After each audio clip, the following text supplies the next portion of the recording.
John Belushi, Jake Blues. Dan Aykroyd, Elwood Blues, the Blues Brothers. They smell bad. You are such a disappointing pair. You contemptible pig. You better pray the police get to him before we do. Dan Aykroyd, John Belushi, the Blues Brothers, a musical comedy, rated R.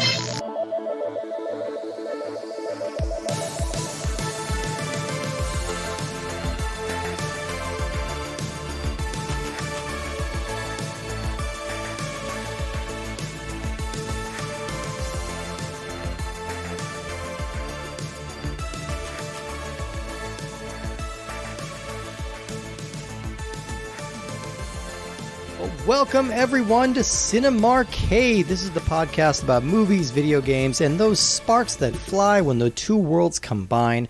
My name is Steve Guntley, and I'm so glad you made it. Give me some lovin'.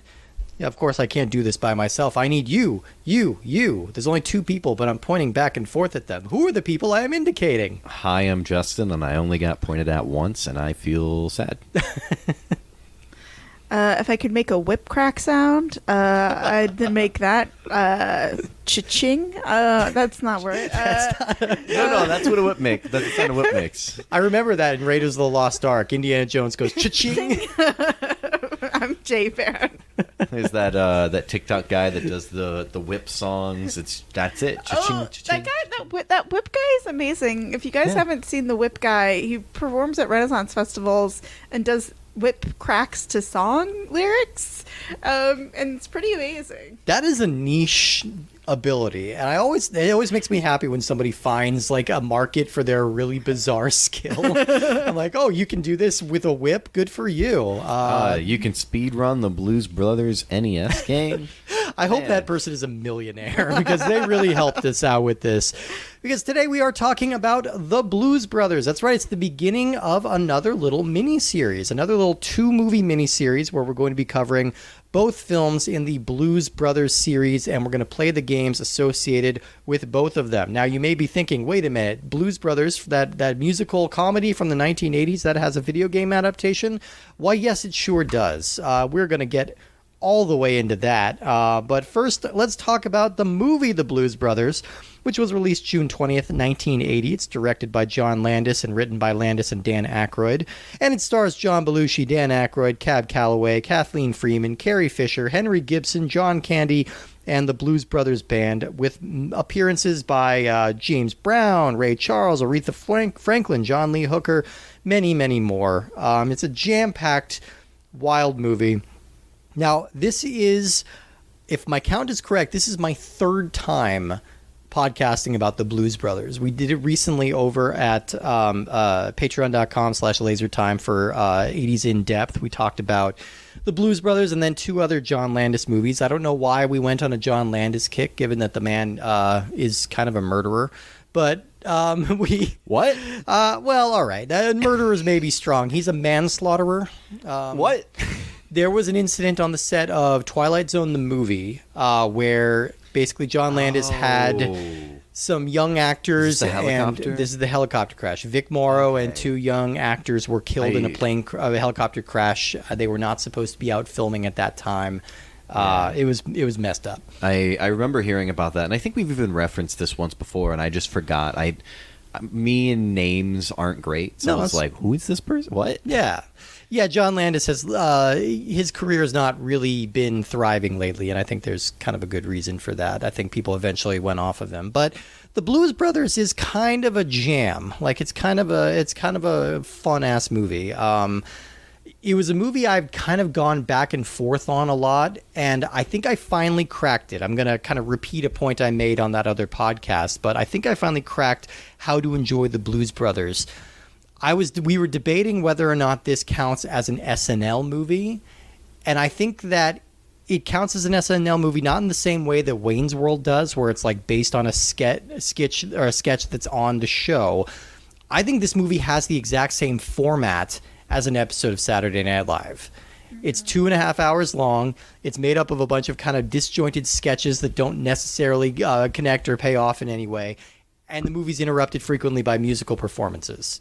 It's just a long episode of SNL, and I think that's the way to best enjoy this movie.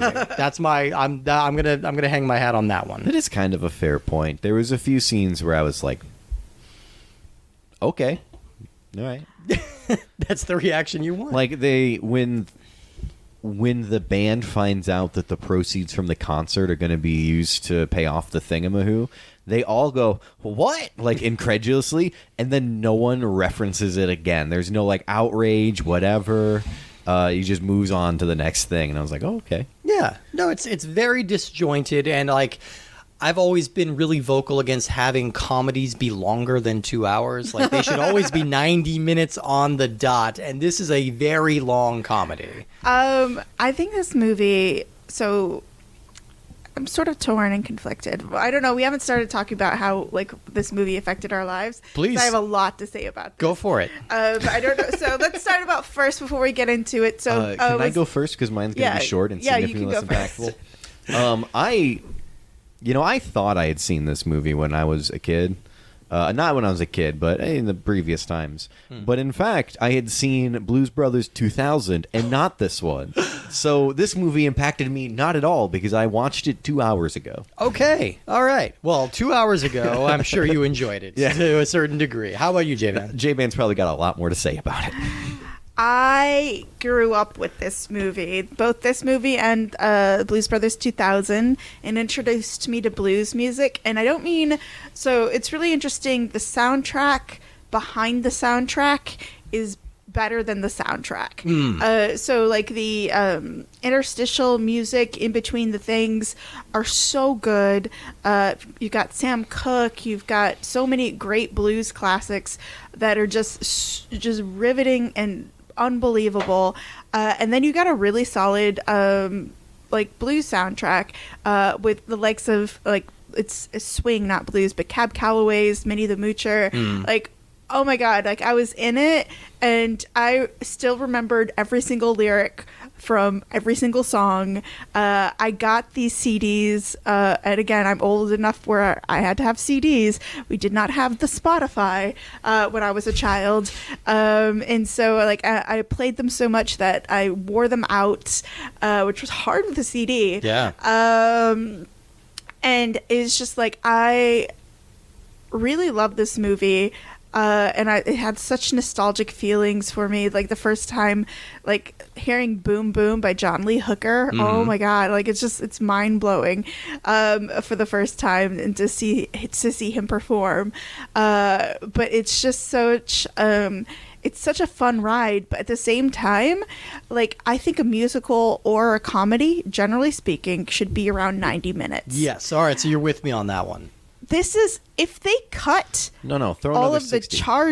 all of the car chases, I think they would have had it at 90 minutes. But here's the thing, like when I watch the movie, I don't know what necessarily I would cut because like I said, it is very disjointed, but all the individual bits are pretty fun on their own. So I'll say from the moment I started watching this, I actually started noticing little moments here and there.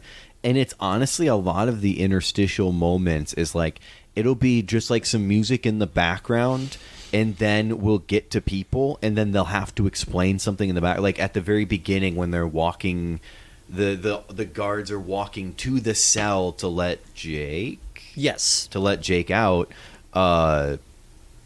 They get to his cell and then take the 20 seconds to explain that they're here to let him out. Not to him, but to the other guard, and then they let him out. And I'm like, they could have said that while they were walking and then let him out as soon as they got there. Yeah. There was just a lot of little inefficient bits of where it's like, this is time that, like, obviously you don't have to cut everything to be super fast paced, but there was a lot of like dead time followed by something that could have been spoken over that dead time. For sure. And sped up, 15 minutes of the movie. But then, yeah, I think like J-Man mentioned, some of the car chases were like exceptionally long. Like you could probably put together a 90-minute movie that is like a Bullet movie or something where it's just a lot of car chases and car stuff. What I would say that maybe minimum they trashed 20 cop cars. Oh no, this I movie have the set the total. record at 107. 103 in this one. At that time. And then that record was not beaten until Blues Brothers 2000 when they did 104, just to edge out the record. And I believe they both lost now to The Matrix Reloaded because they trashed more than 300. But you can't really tell in that movie. Like you don't. In the Matrix movie, you can it looks all digital, but they really are trashing 300 cars. It's just you're not getting the same viscerality that you're getting. Here's the main thing about like stunts and cars. Like, you know how they do the bridge jump? Mm-hmm. That's going to take like 4 cars. Yeah. They're going to wreck every single one of them because a car can't make that jump. It's going to hit the ground and it's going to snap in half. Yeah. You either have to do extensive work, at which point the car probably isn't capable of jumping the bridge anymore, or you cut together a bunch of different shots and you wreck 4 cars. Yes. And then the 5th car is the one that drives away at the end. Well, I was just like, there's like these old like haphazard movies where they steal segments of like an old movie to put it into like like stock TJ Maxx or footage. something. Yeah. I feel like the car chases are so good and the car crashes are so good. I feel like I wish they would steal this the car chases because like I don't know how they did like the big pileups with the car. Like they were it looked like there were people in there, and did they just like run into each other? What? So oftentimes they actually had to set up a shop. Like a full-scale repair shop that ran 24/7 to prepare and repair these cars because they're doing things like reinforcing things. They're adding roll cages that are hidden so you can't see it from the camera. They are changing out. They're putting in like safety devices to keep the drivers' heads straight and like to keep them from getting whiplash when they crash them and stuff like that.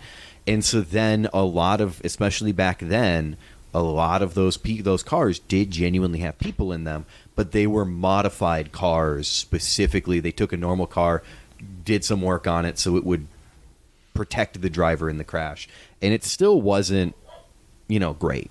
Like, I mean, the drivers, each stunt driver probably didn't do like 2 crashes a day or whatever. They probably did like 1 and then talk to a doctor. I mean, there's a reason if you see like an old stuntman from that era, they usually have like an eye patch and a peg leg and like a lot of scars all over their bodies because they're tough and they're crazy. For instance, the General Lee from Dukes of Hazzard, the amount of Dodge Chargers they destroyed to film that show is that plus the popularity of it is directly contributed to why it became so hard to find one by like 2004.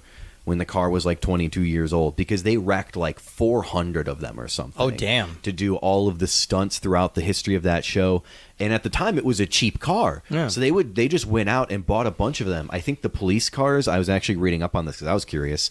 The police cars in Blues Brothers, they were buying for like $400 each. Oh, wow. Because they were buying them from different stuff. I want to say that there was like 15 to 20 specifically for the hero car, which is the police car that the Blues Brothers drive.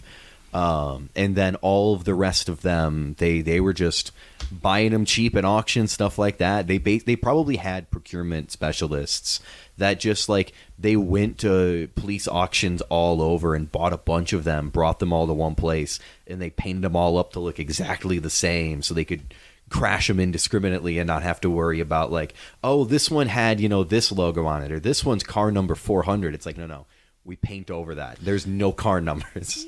So That's we can amazing. trash them as much as we want and not have to worry about it. It's honestly a really big thing. They definitely are recycling some of the cars in here, which I think they need to. But luckily, this movie had like a runaway outsized budget for a movie of this type. I mean, a little background on this. The Blues Brothers, like, technically they did debut on SNL. Like, they debuted playing with the Howard Shore and his all-B band back in 1977 because John Belushi and Dan Aykroyd were cast members at the time. Dan Aykroyd is a lifelong blues fan. He actually owned a little blues bar in New York around the time he was on SNL, and like the cast would hang out there after hours. He introduced John Belushi to the blues, and he became obsessed with it. They both started playing around in their free time. They got talked into appearing on the show in these characters, and then things kind of spun out from there.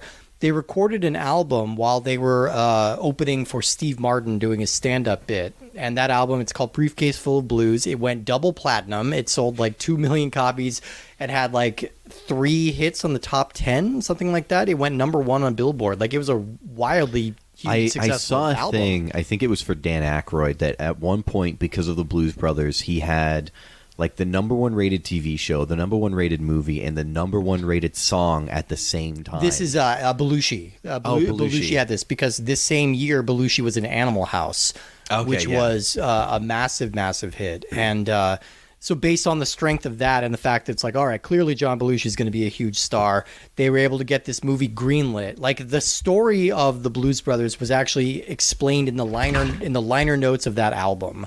Like, oh, you're all good. I didn't do anything. Nothing fell. It's all good. We're professionals here. No, but they explained the whole history of these characters in the liner notes of the album, and they built their screenplay off of that. So we complain about this movie being too long. The original draft would have been almost 3 times the length because Dan Aykroyd was hired to write the script. He'd never written a screenplay in his life before, so he wrote a 324-page treatment that was written more like a novel and less like a screenplay.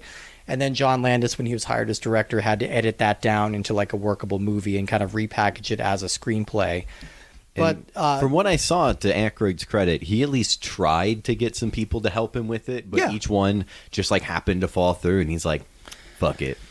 I'll do it myself. Yeah. And I mean, he wound up being a very good screenwriter. Like, he wrote Ghostbusters after this. Like, yeah. So like he wound up being a very good screenwriter. But was Dan Aykroyd in Ghostbusters? Yes, he is. He was. One day I'll watch Ghostbusters. We're gonna do the whole series. Yeah. We're gonna do the whole series. Yeah, we sure are. But, you know, this movie was given like a $20 million budget, which was about twice the budget the average movie was getting at this time. Like, I think it cost more than Empire Strikes Back. Like, oh, wow. It was kind of a wildly expensive movie. And by the time it was done, like, due to all the overages and all the production snafus, it was closer to $30 million. Now, to talk, this is going to be probably our only chance to talk about John Belushi because he only did, I think, like 5 or 6 movies. There really weren't many. It was Animal House, this, 1941, Neighbors, Continental Divide, and I think that's it. And of those, only 2 of them are really noteworthy. But we still remember him. He was a brilliant comedian, you know, and he died of a cocaine overdose 2 years after this movie came out. But when he was on set, he was a little erratic. Some days he would show up really focused and ready to work, and they would get a lot done. And some days he would literally wander off set, and they would have to shut down production to go find him. One time they found him in a suburban neighborhood. He just wandered over to somebody's house and was joining them for dinner. And apparently he was kind of known for that. He was. That point. And so like, I was just reading some stuff on it while I was watching it, and there was a lot of people who had a lot of stories about partying with him during this time period. Absolutely. Yeah. Robin Williams claims that he was doing cocaine with him the night he died. They weren't together when that happened, but he said they were blowing some rails that night, and then Belushi went off and died, and Williams quit cocaine forever, cold turkey after that. Yeah, and I like Carrie Fisher in this movie. Yeah. Also mentioned like, yeah, he did it a lot more than I did. And she did a lot. Admittedly, she did a lot. Yeah. And so her biographies are great, by the way. If you ever listen to her audiobooks and biographies are spectacular. She was such an incredible writer. Oh my God. So good, so funny, so mean, so acerbic. Yeah. So acerbic. It's such a wit. Such a wit. Yeah. Oh, I love her to death. But yeah, the Blues Brothers did come out, and it was a huge hit when it came out. So I think everybody was breathing a sigh of relief about that one, because this could have been a huge disaster. But it was very well liked. It was very popular, and it's kind of become a cult favorite ever since. You know, so breaking down a bit of the movie, like we said, it's a long, weird, kind of complex thing, and I wonder if it really has much resonance or importance for younger people now. But this was a very big boomer movie. Like, this is a very big movie for my dad's generation. I know I've had at least 2 teachers at 2 different schools who were middle-aged men who were in a Blues Brothers cover band. And they performed it in front of the school in an assembly. That's great. So I've seen that happen twice independently of each other. Okay. The tribute bands are still really popular. They really are, yeah. Which I don't know. Like there's things that I really like about the Blues Brothers, and then there's some other things that I find frustrating about the Blues Brothers. Yeah. Like this is supposed to be an entryway into blues music. This isn't supposed to be the be all and end all to blues music, and that's what I sometimes get a little like when like the Blues Brothers tribute bands are doing so well, and like I go to a blues club and there's like 40 people. Yeah. But it's just like I don't know, like the things that I really like love about this movie is that they got actual blues musicians and blues and soul musicians, and I know that they fought really hard because they wanted disco. They wanted disco covers.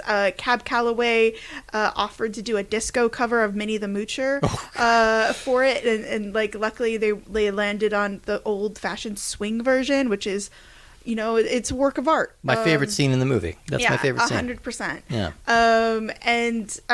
But yeah, there is definitely a lot of pushback from them hiring older blues musicians that weren't, pop stars. No. And I agree with you. It is frustrating that for a lot of people, this is their introduction into like blues and soul music.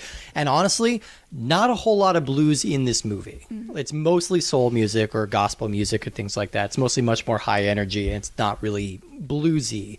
But we do get John Lee Hooker playing Boom Boom in the street, and we get a little bit of Ray Charles. But even Ray Charles is playing like a very peppy. I love Shake Your Tail Feather. Oh, it's great. It's so much fun. Like anytime they break away to do a musical number, like it's just kind of magical. Like I love all of them. Really interesting because like this is one of like the top 10 musicals of all time, and box office wise, a lot of people don't see it as a musical, which I think is really interesting, like reflection, because they're masculine leads that suddenly it's not a musical anymore. What's up with that? It's weird. Yeah, it is weird, but this is 100% a musical. There are a lot of I think people mostly remember the scenes where they're playing on stage, but they forget that they do break diegetically into song all the time. Whenever people who don't consider it a musical, they just think about all the car chases and they're like, that's not a musical, can't have a car chase. Mamma Mia didn't have a car chase, although it should have. Chase them all around that Greek Isle. It had Pierce Brosnan, and he's been in a fair few bit of car chases. Absolutely. Colin Firth. Tank chases. I saw those Kingsman movies. Colin Firth can handle it. Yeah. No. Oh, wait, is it Pierce Brosnan that's in Mamma Mia? Yeah. Okay, good. Oh, yeah. For a second, I was like second guessing because he gets dogged on all the time for his for singing. Does Mamma Mia have a video game? It should. It does not. Okay, but it would be a kart racer. I'm certain of that. Mamma Mia kart. Yeah, the person who gets Mamma to the Mia double dash. Yeah, you race to the end to find out who the father is. So I mean, the Blues Brothers does have a very disjointed kind of structure to it. Like I said, we get it because it is a long time before we actually get a musical number. Is the Aretha one the first? No, it's James Brown. It's the James Brown. Yeah. Which like some fantastic dancers in this movie. Like the dancing, the chorus lines cannot be underestimated. They're so spectacular. Yes. The dancing in Shake Your Tail Feather, the dancing in the church scene. Yeah. They're all like spectacular dancers, getting their legs up over their heads. Flipping. When he did the front flips up to the front, I was like, oh dear God. Yeah. I mean, pretty impressive. I know it wasn't really Belushi doing that, but he was like an athletic, like big guy, which is why Chris Farley like based so much of his comedic persona off of John Belushi, and they kind of occupy a lot of the same space. But yeah, I mean, it does take a little bit for the movie to kind of tip its hat that this is like magical realism, like a wacky musical. Like they speak literally to God. Like God tells them that they need to get this band together. That doesn't pay off, by the way. That really doesn't pay off in anything. They never mention, other than saying we're on a mission from God all the time. My God, that was so big in so Yeah. I was struggling to remember what was the first time I watched this movie. And I think it first came on my radar because the band boys, who I thought were super cute, were quoting this movie left and right. The band boys in this movie, like you were really into Donald Duck Dunn, the band boys in my high school, and they would always talk about having a mission from God and like blah blah blah blah blah. And I try to think whether or not maybe I watched it in in class first or where, but I can't for the life of me remember it. But I do remember all these cute band boys like quoting this movie, and I was like, what is this movie that all these boys are watching? And I've got to watch it. I've got to be in the know what they're quoting. What's this mission from God thing going on? And so yeah, eventually I watched it, and like I know like we'll talk about the sequel next week, but like they definitely go back into the whole mission for God thing, and I just think it's really funny that this whole movie could not maybe not have happened if they're like, yeah, sure, I'll take your stolen money. Sure. If the nun, the nun is so scary. The nun is great. Kathleen Freeman is what is her sister Mary Elephant? Is that what they call her? No, Stigmata. Oh, the penguin. Yeah, the penguin, and her name is Sister Mary Stigmata. That's it. That's really good. Yeah, but I mean, it takes a while for it to build up to the point where it's a musical, and then once it tips its hand and they start bringing in these like insane ringers to do these musical bits, like the Aretha Franklin and everybody like that, like the movie just hums along. I love the escalating stakes. Like the most of the little skits in between don't really congeal into much, except when you realize how many people are chasing them by the end of the movie. Like the redneck guys are after them, and the Illinois Nazis are after them, and the police are after them, and everybody is after them. The FBI, like they just keep acquiring enemies. Even Carrie Fisher is like pursuing them throughout the movie, trying to kill them with elaborate explosives. Like rocket launchers. In that moment, like when the payoff comes from that, is just such like all right, cool, let's go. Yeah. And I'm like, oh, okay. Yeah. They just kind of, I love that. They just like shake it off. Like the entire building collapses on them and they shake it off. And again, that's where you're seeing the budget in this. Like that scene where they're in the building that collapses is spectacular. Yeah. Like so all these car chases are spectacular. But you can absolutely imagine a version of this movie where they wouldn't put it together to put these car chases in there. Like they don't have anything to do with anything. They don't speak about blues music. They don't speak about these characters. It's just John Landis wanted to do big, elaborate, difficult car chases, They genuinely got a permit to drop that one car from like 12,000 or 1,200 feet in Chicago. Yeah, it's incredible. They were concerned about the aerodynamics of the car. They're like, is it going to like go off path? Yeah. Is it going to hit a building? What's it going to do? But they did it. Ford Pinto, wasn't it? I think so. I think so, and they're just way over the lake and everything. And then you're okay with it happening because it's Nazis that are dying. And I've always loved you. Like it's a big laugh for me. I like how the other car ends up in the same hole, and then it's just like, all right, just pave right over. Yeah, just go for it. We're good.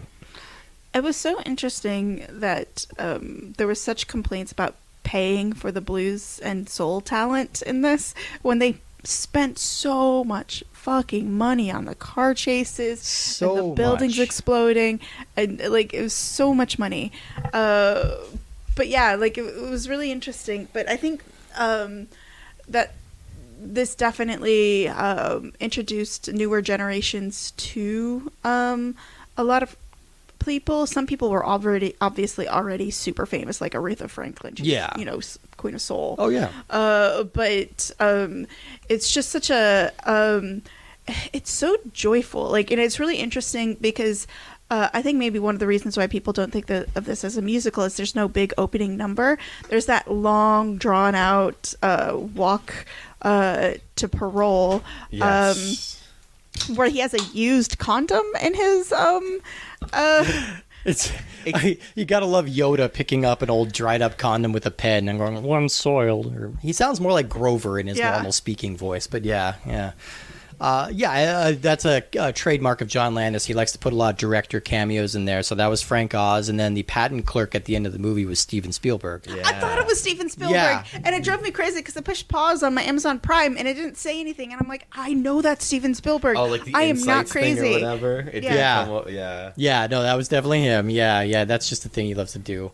But yeah, I mean, the whole center part of this movie, it gets like the most, like, this is a movie with a couple of different like superstructures that are largely ignored in favor of gags. But like the main quest of the movie, of course, is just like getting the money together to save this orphanage. But then you have this whole middle chunk that's all about getting the band back together.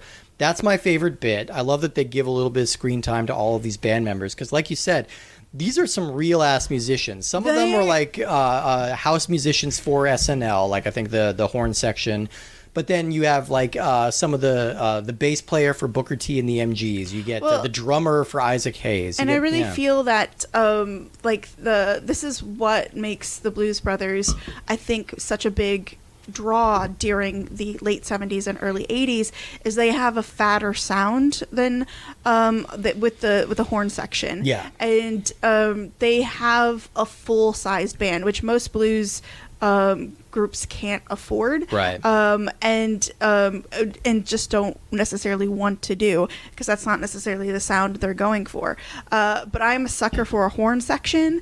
And the horns play so well, like they're really top-notch horn section, and it's just like it's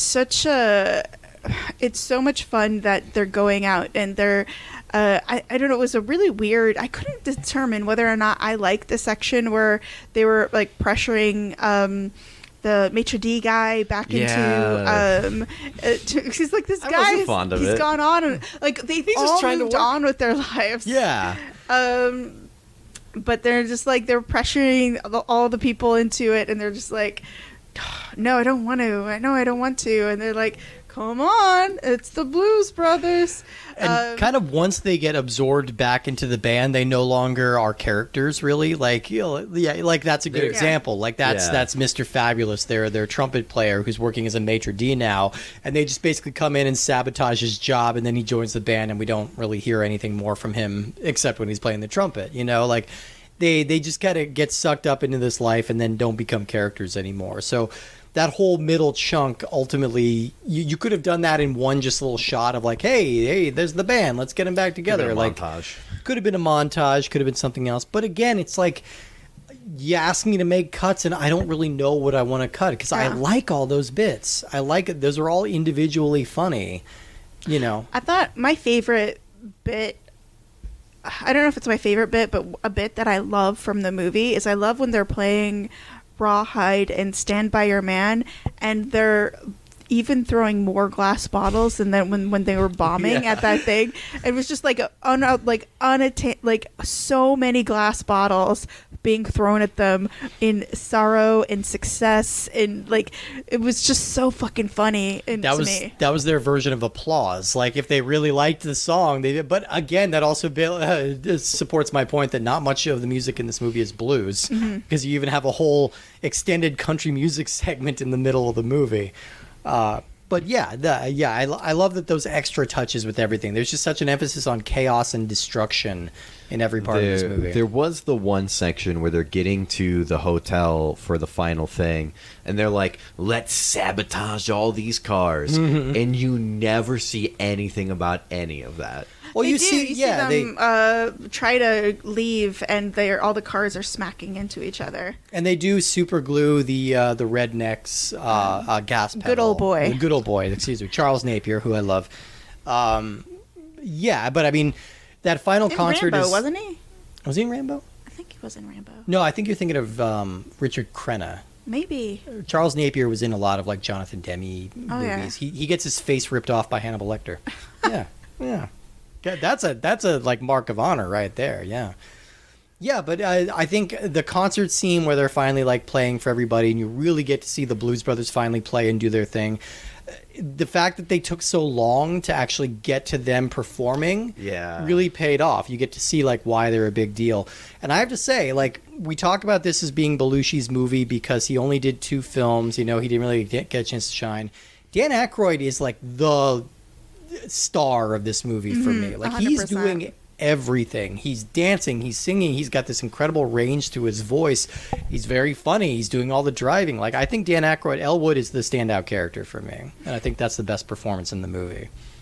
I think that's fair. I think Elwood is definitely the best character in the movie. He's definitely he's so I love the fact that they open with a hug between the brothers, and like him persuading him to go see the Penguin because that's what he said, and of course Cap Calloway playing Curtis, you know, and it's just like, I don't know, there's a sweetness to him. Yeah, it was really interesting when he was hitting on the actress, I think Twiggy,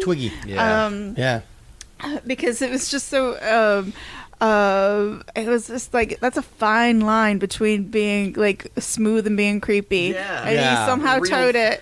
And again, I hate saying, I know I'm over editing this movie, but like, that's a scene you can almost cut because they don't really pay it off. But again, then you're cutting half of the female characters out of the movie. They definitely are hitting we're not gay. Like, you know, they didn't sleep in the same bed. They're both like showing that they are into women. They were really hard to show man love without not inappropriate, but like at the time romantic man love. Because it is kind of implied, I think, in the liner notes of the album that they're not actual biological brothers. They're blood brothers that cut their fingers on the string of a steel guitar played by someone. I don't remember who. Right, yeah. They're both orphans that were just raised in the same place and call themselves brothers, but they're not actually biologically related. So, yeah, they do try and go to pains to make them very straight, I guess. But, you know, like, overall, it's this big, sweeping, messy movie. I would say watch the original cut because the director's cut adds 30 minutes onto this. That's why I was late today. Oh, my God. Yeah, because it's ridiculous. And I think that one's too slow. That one's way too slow. How long is the director's cut? What is it, like 170 or something like that? It's really long. 2 hours, 30 minutes? Yeah, something like that. Well, I think that's the version I watched, too. Yeah, that's around there. Because it was a 2 hour and 30-minute movie. How long is the normal movie? Like 2 hours, 20 minutes. Yeah, something like that. So they added 10 minutes. 217. Yeah, around there. Okay. But they did add some stuff. Like, almost every time if there's an unrated or extended version, like, they're adding stuff you don't really need. And speaking of things we don't really need, this might be as good a transition as any to talk about this game. Because holy shit. Do we have anything else to say about the movie? I mean, we'll probably circle back, of course. I hardly think that, like, I would be really interested to see, like, I didn't have time, but I would love to see articles at the time talk about this. Because, like, there was so much, like, it really felt like an homage to things that, the blues that you love, but also like this hip, like it definitely felt like this was like hip late 1970s, early 80s Saturday Night Live, because like if you go back to watch, like during the pandemic, I tried to go back and watch Saturday Night Live from the 70s, and they have so much more music. They're they're actually trying to promote themselves as being super hip. I mean, SNL in the 70s was very punk rock. Like that was like the cool thing. That was the edgy comedy show. Like now it's become kind of institutional, but like it was the cool hip thing at the time. But yeah, I mean, and this movie was very well liked at the time, and you do just need to keep in mind that you are watching a cover band. So if you're seeing a Blues Brothers cover band, you're seeing a copy of a copy. Yeah. You know, so like that's again, in the blues world, that is acceptable because so many, like the covers, they're not covers. They're it's hard to say this. Like there's like you like I will listen to 100 different versions of "I Will Go Blind" by Etta James, because there were people who did it, or like all the like Catfish Blues, or "In the Pines," which was covered by originally from Leadbelly and then covered by Nirvana. Oh, I love that song. But there's just like, so like if ever any of these songs speak to you, go and listen to the 5 different other versions of them, and your mind will be blown by the musicality of the blues and like the variety of the blues of both the origins and post of covers that the songs that came afterwards. I think you're talking about it's a concept that I thoroughly enjoy too, but it's like when it's not a cover, it's an adaptation where like it's the same song, but they're doing it their own kind of particular way. And with blues, you can get a lot of like interestingly intricate styles. Yeah, well, and because there's earlier in like the 50s and 60s, there's a lot of exploitation of the blues for the basis. Well, not it's like inspiration or exploitation. Like some of it was inspiration, some of it was exploitation of the blues to fuel rock bands like the Rolling Stones. But again, those bands were inspired by Big Mama Thornton and like people who went over to one of the reasons like the British invasion existed was because of folk festivals that blues musicians played at. And so it's it's unfortunate that a lot of the most popular versions of these songs are performed by white people. And which is really unfortunate because like it's appropriating the culture quite a bit. You know, it's kind of the same way how like the highest selling rapper of all time is Eminem. You know, it feels. And I think to a degree, I think what J-Ben might be going a little towards too is that it's a shame that the one that everybody knows, like that we're not necessarily giving the credit as well as we probably could to the original artists because they are also super talented, and it wasn't until years later when the white people kind of colonized it that the song got popular, even though it was a good song to begin with. But I think we can all agree that the definitive version of most of these songs that we're hearing are the 8-bit NES renditions that we played in the game. Like, right? Sure. Oh my god, I wish people could listen to the soundtrack of this video game. It's so weird. It's so bizarre. Absolutely bizarre. So we actually went a little above and beyond this week, and we played 2 different games for this same movie because you just can't have enough video games based on the Blues Brothers, apparently. But let's talk first about the NES one. It was released in September of 1992, and both of these games are going to be developed and published by Titus France. Now, Titus is kind of an infamous company, usually considered one of the worst developers of all time. And a lot of that is off of the strength of an N64 game called Superman. Yes, Superman 64, notorious as one of the worst games ever made. We covered it on my last show, Ultra 64, so definitely check out that episode. We also covered Blues Brothers 2000, also by Titus, which we will be discussing again next week. But today we're talking about the NES and the Super NES versions. We played a little bit of both because we didn't really feel we got the full experience the first time. I've been complaining over and over about games that have movies that have 2 title characters that get turned into single player only games, like Charlie's Angels and Wayne's World. I take that back. Because I think I've forgotten how bad 2-player games were around this time. They really didn't get the balance right. So the Blues Brothers is a 2-player game. You can't play as Jake and Elwood simultaneously. But there's a problem with this. Okay, all right. Well, first of all, let's try and tackle a little bit of the style and the plot of this game because it is absolutely bizarre.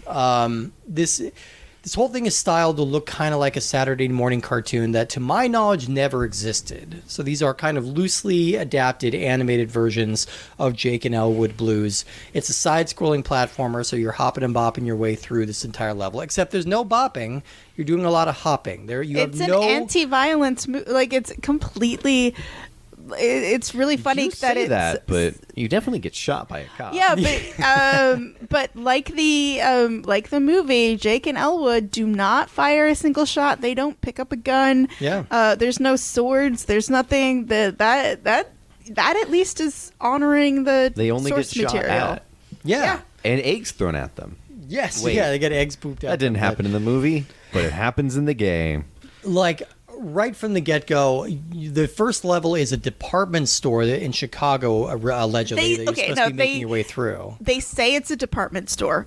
It's just pieces of metal, like gray metal platforms. It's a platform side scroller that there's like I think maybe the first 2 seconds they have storefronts. Yeah. And then they just be like, let's just forget the storefronts. Right. Okay. Because once you get inside this store, it's almost entirely water. It is deep shark tanks. Okay. Like I have never been to a department store that has a shark tank big enough for you to walk around in. Nor have I been to a department store that has massive trees growing on the ceiling or on the roof. When we played the Gremlins game, it was like it took place in an office building, and it at least somewhat reasonably seemed like it could be an office building. Sure. This one has a similar feel to kind of Wayne's World, where it's as if a game was made and then they slapped Blues Brothers art and music onto it and said, "Hey, Merry Christmas! Here's the game," because it doesn't make sense. No. The only thing that is in the game that is also in the movie is that the police are also after you. Yes. And the music. And then music, which honestly, of the games of this era that we've played, might have one of the best soundtracks. The music sounds good, though. It does. It's a fun little rendition of Everybody Needs Somebody to Love that kind of plays in a loop. They've got a couple of like bluesier sounding songs, like probably more blues content than in the movie almost, which makes me really sad. And I'm going to throw in a fun fact. These guys see me do it all the time, but whenever we do these, I usually hear something and I'm like, wait a minute. And then I look something up real quick, and I just had one. Titus is the company that in like 2003, 2004 bought Interplay Interactive, who was dying at the time, and then fully killed it off, leading to the death of Fallout for like 15 years before Bethesda bought the IP from them. That's right, yeah. Which was super interesting to me because I was like, when I first knew of this, I'm like, I've never heard of this company before. And now I'm getting like the backstory of this company. There's a lot of interesting stuff to dig into with Titus. We covered a lot on our Ultra 64 because most of a lot of their games when they shut down were being developed for the Nintendo 64. So there are a lot of like fully finished N64 games out there that were just never released. Yeah, it's super interesting. And in having a game like this, to me, kind of like lends at least some kind of like connotation to the company of like, okay, this definitely seems like it was more of a cash grab type of thing, and where they had somebody make a game that if they would have called it anything else, maybe it would have made more sense. But it was still an infuriating game. It was difficult, and there was no guidance, so you didn't know where you were going. And we ended up putting on a speed run and watching the speed run after we tried a lot to do this. There's a mechanic where the select button toggles the camera from one player to the other. That's what we need to talk about here with the two-player. Okay, so in a lot of two-player games, you want to keep the characters on the same screen so they don't get left behind, right? Which means you'll usually be limited. If you try and scroll to the right, but if your other guy is lagging behind, you'll stop where their body stops, you know? That does not happen in this game. You can run way ahead of your counterpart, or like so your counterpart can miss a jump and fall down below. They are not dead down there. They are not going to catch back up to you in some way. They are just still there taking unseen damage.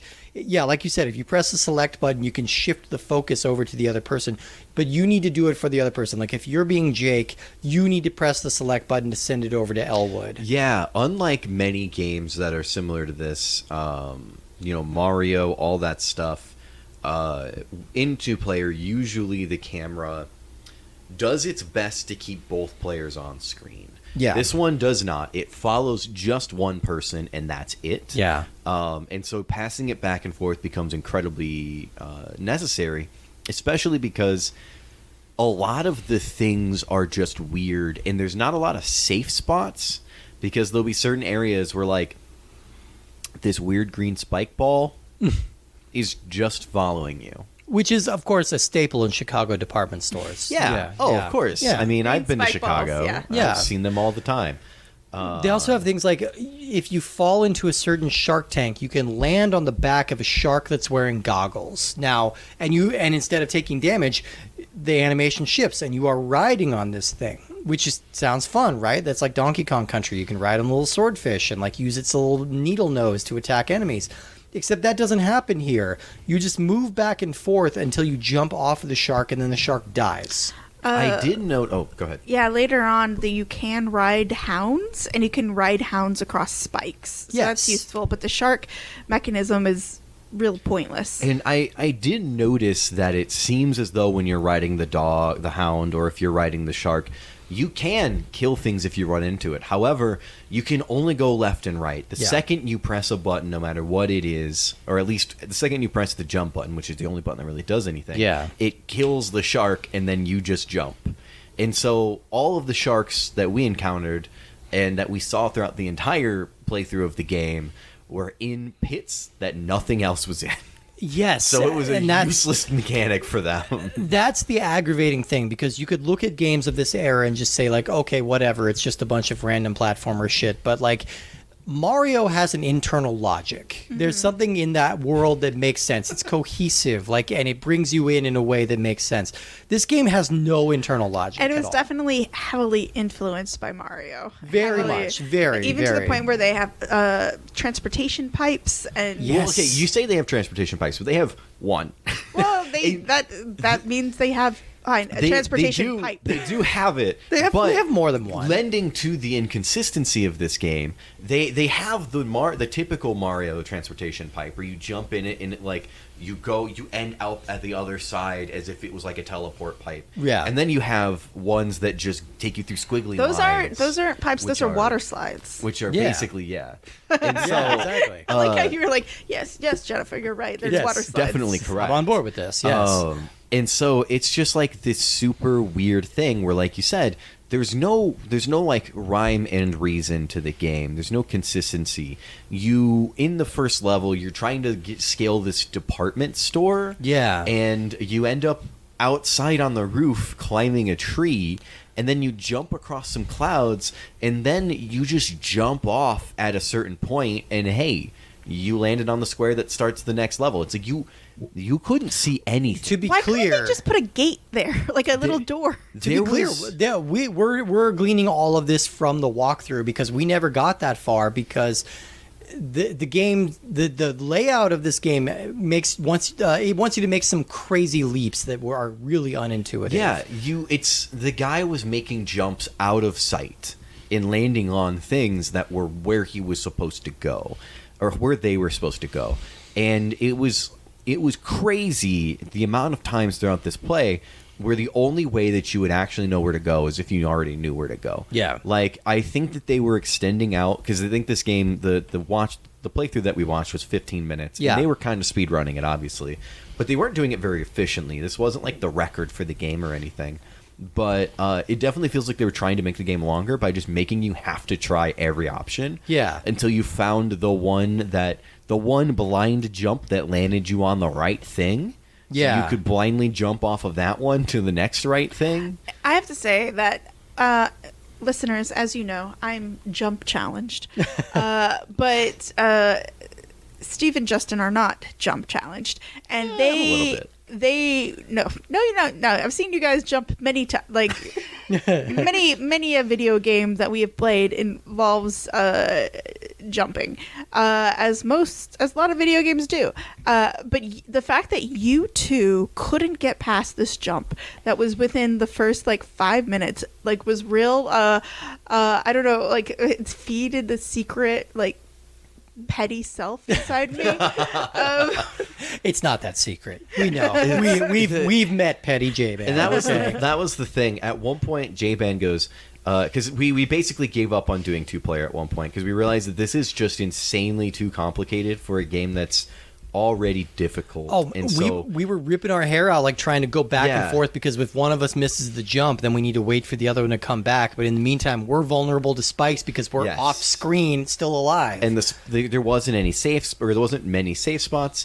And so at one point, J-Ban's playing, and she goes, "Can one of you guys just take and get me past this jump?" And I'm like, No. J-Ban, we possibly can. However, we struggled heavily with this one, and we did not make it much further. No. You were already 20 seconds of trial and error from where we were at.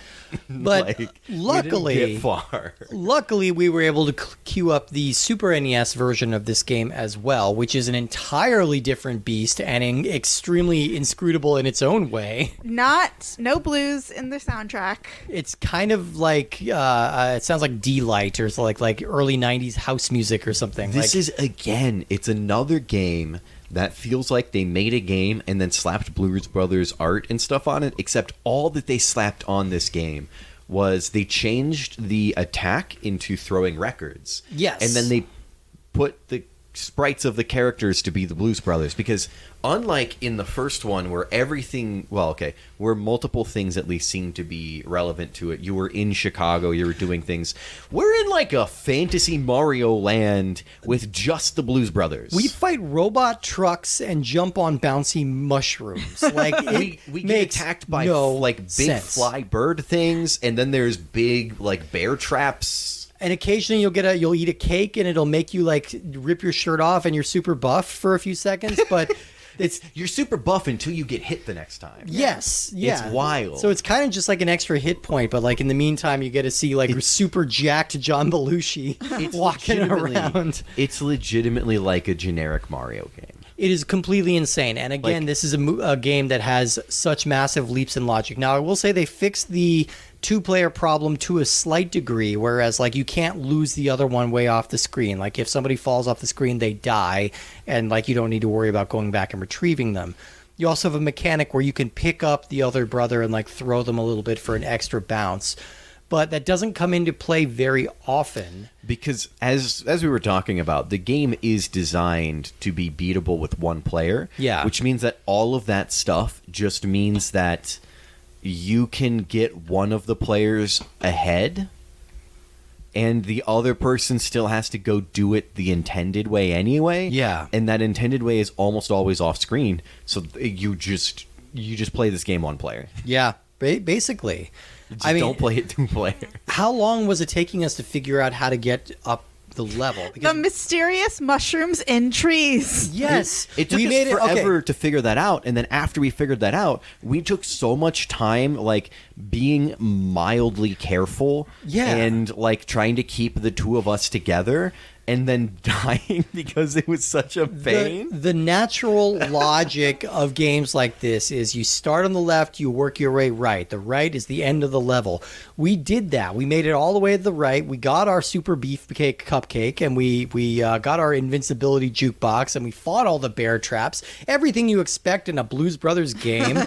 And then there was nothing happening until we realized that there were mushrooms very carefully hidden in the tops of trees that we really had no indication that they were there, that would take us to these platforms that were floating up in the sky, which again, no indication that those are there. So it's just a lot of like bullshit trial and error, like walking back and forth chucking records, which are finite, by the way. You run out of records to throw, and you can waste records by throwing them at your brother instead of throwing them at enemies. And also to clarify, the enemies respawn.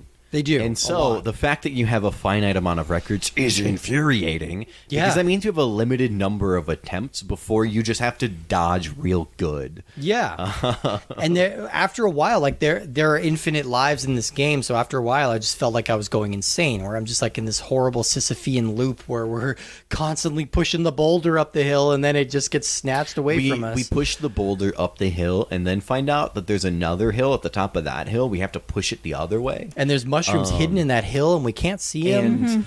And the thing about this is, like, the hidden mushrooms are, you're on a platform that's a little higher up and you have to jump to a tree. Yeah. You can just see the edge of that tree. You can't see the mushroom in the frame, which means that you do kind of like a blind leap over onto here, and then you have to do it again to get to the next mushroom in a tree, and then from there you get to a mushroom that's on a All platform. while keeping your brother in view. Yes, which literally can't happen, because if the brothers collide in midair, which probably would happen during this unless your timing is real good. It happens in real life. Me and my brother jumped at each other once and we fell. Well, once you collide, you pick up the other one and it just ruins everything. Just ruins everything. That might be the secret, is one brother picks up the other one and then just does all the jumping. I've come to loathe this mechanic. Ailish and I have been playing the newest Yoshi game on the Switch, and that game has a mechanic where, like, if you jump in the same space, you automatically jump on the other one's back, and it ruins your flow completely. Drives me insane, and that's the same thing that happens in this game as well. It's really infuriating. I want to ask you guys this. Is this Super NES game the biggest disconnect between the source material and the game that we've experienced so far? Absolutely. Because I feel like even the Vertigo game, which is a very, very, very loose adaptation of the Hitchcock movie, it's hitting some of the same beats. This is just completely off in left field, and it's just like, oh yeah, we paid a bunch of money for this Blues Brothers license. Like, I guess we might as well use it on this bad Mario game. Like, it's such a huge disconnect. It has nothing to do with anything that this series has ever established. Completely agree on the Super NES game. On the NES game, at least they have some blues music. Yeah. Like, there's a huge disconnect in the reality of the game. Like, it's real stupid. And they have interstitial, cards that are just, like, they don't even follow the plot of the movie. Not really. It was literally like, do you think you can navigate a department store while riding sharks with goggles and fighting police officers? And I'm like, what? Oh, don't forget fighting Frozen P. Yeah, Frozen P. You have to watch out for PEES. Yes. Yeah. But again, that doesn't make any more sense than, like, fighting the vegetable frozen peas. Does Do you not think make any that more was a sense. deliberate joke by the developers, No. or was it a misspelling? I think it's a It might have been a misspelling. It's a mistranslation. French It's a French developer. company, yeah. I think But they just didn't spell check. This just reminded me of the worst part of the NES game. There's elevators. And the elevators break if you stand on them for more than 2 seconds. And it takes 5 seconds or more to get up the elevator shaft. You need to you jump have up and down on them. You have to just keep jumping on an elevator. That's the point of the elevator, is so you don't have to jump. Yeah, you're actually, if you're in an elevator, you're specifically not supposed to jump because it'll make it stop. It's so crazy. And again, in 2-player, this is impossible to do because unless your timing is exactly right, it's going to fuck everything up. Oh man, these were maddening games. They were so frustrating. They were more maddening than Madden, and that game has Madden in the title. That makes no sense. I don't care. That makes more sense than anything in these games. My brain went to John Madden, so there we go. I think we at least went the same direction. Okay, perfect. At least we're on the same weird Fun page. fact, there is a football player / commentator named John Madden, and there's also a hockey player named John Madden. No relationship. Oh, interesting. Did not know that. Yeah. But- when I first Thanks heard for about the him, I John was Madden like, news. why? Yes. There's more than one John Madden? Did they clone him? What There's also happened here? a Canadian filmmaker named John Madden. No, it's Guy Madden. Fuck, I fucked that up. Okay, never mind. Jai Never mind. Madden. Disregard. Jai Madden. Diary That's of a Dracula fans. Disregard. Do we have anything else to say about the first Blues Brothers? We're going to be back on this topic next I week. can with say Blues a Brothers lot of 2000. things, but none of them are positive. Yeah, that's And my fair. mom said something about that, and I break it often, and I've broken it a lot already. Yeah. Well, let's move on to our rankings. I have a pretty good idea of where most of us are going to stand on this, but this week, every week we rank the games based on the following scale. Is it a good movie, good game, a bad movie, bad game, or some combination of those elements in between? I think I've already laid out my cards. I think this is a good movie, terrible couple of games. Pretty frustratingly terrible. They're not even terrible in a fun way. They're just maddening. I'm going to say a good movie, a classic movie, I Sure. would say, classic. A classic musical that should be watched. though you might need to pause it because it's really, really long. Yes. And a terrible game unless you are like one of the the top 1% of gamers, and then this might be a nice challenge for you. I mean, the person who speed ran this, I'm genuinely envious of their skills that they were able to do. They still this. died like twice trying to do it. Yes, exactly, So, exactly. Because I was they, like, wait a minute. again, I will always say it's a sign of bad game design if you cannot beat the game without taking damage, and this is one of those games that you cannot beat without taking damage. Like, especially in a game like this where you have so few hits. And no way to defend yourself. Like, there are some games, like, I'm really excited about the Armored Core game coming out. Oh, Those yeah. games are hard to get through without taking hits. Sure. However, that's part of it. Yeah, did you say, you said good movie, bad game? You got yours through? Sorry, I got aggravated again and forgot what was happening. Yeah, I'd say it was a good movie. It was a long-ass movie, but a good movie. Yeah. Games are so bad. They're so bad. So dumb. Oh, such a weird idea. And the fact that they were kind of the mascots of Titus for a little bit, it's just that I want to know the calculus that went into like how much money they spent on this license, why they thought this was suddenly relevant 12 years after the movie came out, 10 years after the lead actor had been dead.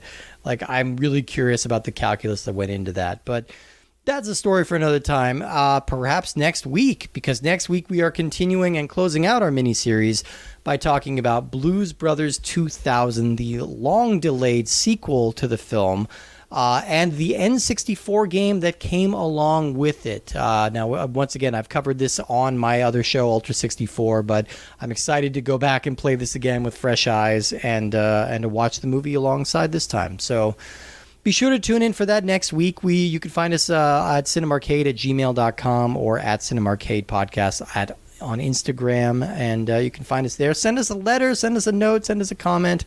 If you're an Apple Podcast listener, give us a 5-star rating and review. That really, really goes a long way to getting the show noticed. And I think that's about it for the evening. We will see you next week for Blues Brothers 2000. I have a request. Oh, Send yes. me a love letter. Send you a love letter? Yeah. Just send us a love letter. Did the song "Everybody Needs Somebody to Love" really get to you? No, he said send a letter, and I was like, send me a love letter. Send some erotic fan fiction of Justin. Send me something nice. Yes. In text format. Yes, absolutely. Not too dirty. Not too dirty. I'll censor it out. All right, everybody. Yeah, I need my parent to make sure it's appropriate. All right, y'all. We will see you next time for Blues Brothers 2000. Send those love letters. Bye, everybody. Goodbye.